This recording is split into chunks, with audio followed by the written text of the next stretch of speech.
পৃথিবীতে এমন একটি জায়গা আছে যেখানে একই সাথে বরফ জমে থাকে, আবার মাটির নিচ থেকে আগুনের লাভা বের হয়। এমন একটি দেশ যেখানে সারা রাত সূর্য দেখা যায়, আবার কখনো কখনো দিনের পর দিন সূর্যের দেখাও মেলে না।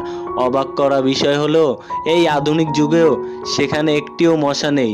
জি, আমি কথা বলছি আটলান্টিক মহাসাগরের কোল জুড়ে থাকা অবস্থিত এক রূপকথার দেশ আইসল্যান্ড নিয়ে। আজকের ছোট্ট একটা ভিডিওতে আমরা আপনাদেরকে জানাবো কেন আইসল্যান্ডকে বলা হয় পৃথিবীর সবচেয়ে অদ্ভুত আর সুন্দর দেশ। ভিডিওটি স্কিপ না করে, না টেনে শেষ পর্যন্ত দেখুন, কারণ শেষে থাকছে আইসল্যান্ডের এমন কিছু রহস্য যা আপনি আগে কখনো দেখেননি, কখনো শোনেননি, কোনো ইউটিউবার আপনাকে বলেনি। কিন্তু তার আগে আপনাদেরকে ছোট্ট করে একটা কথা বলি, যারা যারা আমাদের এই ফেস্ট অফ বিশ্ব চ্যানেলটিতে নতুন রয়েছেন তারা অবশ্যই চ্যানেলটিকে একটা সাবস্ক্রাইব করে চ্যানেলটির পাশে থাকবেন, কারণ